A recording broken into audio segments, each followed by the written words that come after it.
The 5 problematic players on the Indiana Fever are quietly sabotaging the Caitlin Clark era. Coming into her second WNBA season, Clark was the league's most targeted and most discussed player. After a historic rookie campaign, leading the league in assists and averaging 19.4 points per game, the expectations for 2025 were enormous. But instead of taking off, the Fever have remained wildly inconsistent, largely because this roster has serious structural flaws. Here is a breakdown of the 5 players who have done the most damage to the Caitlin Clark era, starting from number 5. Cydney Coulson takes the 5th spot. When Indiana signed her on February 5, 2025, the intention seemed clear: bring in a veteran who could guide the younger players and stabilize the locker room. Off the court, she is that voice. On the court, however, she has been nearly invisible. In 28 games, she's averaged just 2.5 points, 0.8 rebounds, and 2 assists in under 11 minutes per game. At 35, her pace has slowed dramatically. When she does play, her hesitancy, passing late, dribbling too long, and refusing open shots, kills the team's momentum. Clark thrives alongside guards who move quickly, shoot confidently, and keep the tempo high. Coulson's slow, cautious playstyle clogs the offense and occupies minutes that energetic young players should be using. 4th is Brianna Turner. Her situation is even more frustrating because expectations for her were high.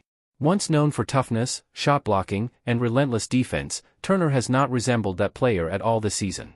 In 14 games, she's averaging an unbelievable 0.4 points, 0.9 rebounds, and 0.2 assists while shooting just 20% from the field. She hasn't even logged 60 total minutes. For a forward, these numbers are historically low. Her job should be simple: control the glass, set strong screens, roll hard to the rim, and support Clark. Instead, she drifts, avoids physical play, and looks completely disengaged. Her minutes feel wasted in a season where every second of Clark's time on the court matters. In 3rd place is Kelsey Mitchell. This one hurts because Mitchell is a proven scorer. Since 2018, she has been the Fever's main offensive weapon, averaging 18 points last season and around 16.6 this year. The issue isn't her production, it's her fit next to Clark.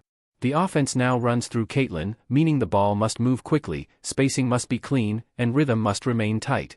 But Mitchell continues to play like the lead guard, over-dribbling, slowing possessions, and relying on isolations.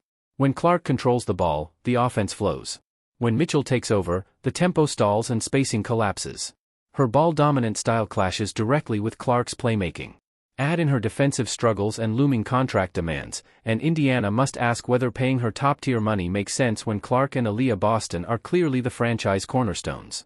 At number 2 is Darius Dantis.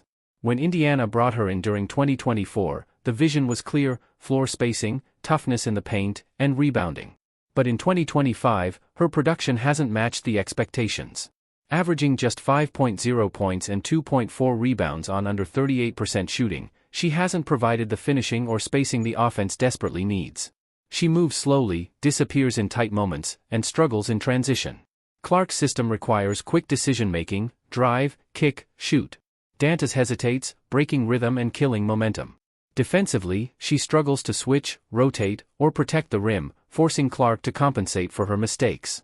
She's not dramatic or toxic, but her passive play eats minutes that belong to more energetic players ready to run with Clark.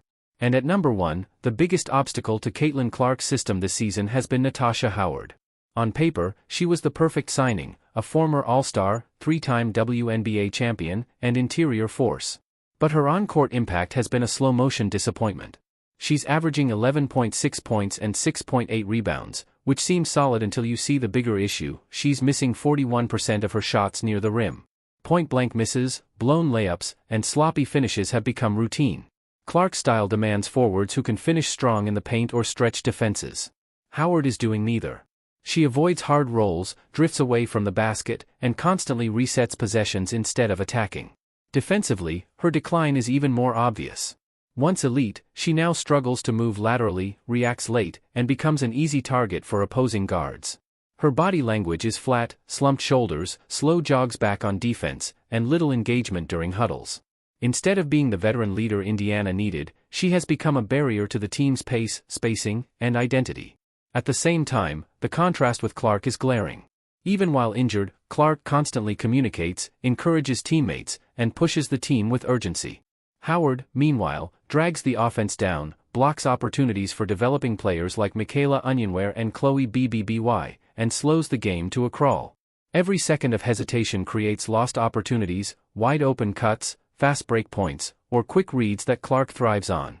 The truth is simple, Indiana is at a crossroads. They have the league's most talked-about player, a massive rookie-driven fan base, and one of the best young duos in Clark and Boston. But hype doesn't equal wins.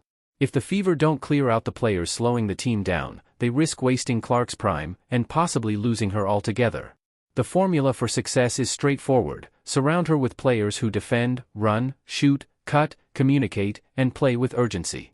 That's why Lexi Hull is safe. She defends relentlessly, moves within the flow of the offense, and plays with purpose. Sophie Cunningham brings toughness, loyalty, and energy, sending a message that teammates must protect Clark on and off the court. Michaela Onyenwere is raw but explosive, producing in limited minutes with effort and hustle. Even Chloe Bby, despite being temporary, has shown real promise. If Indiana wants to become a contender, they must choose logic over loyalty. Build around energy, movement, defense, and spacing, because Caitlin Clark can't carry this team alone.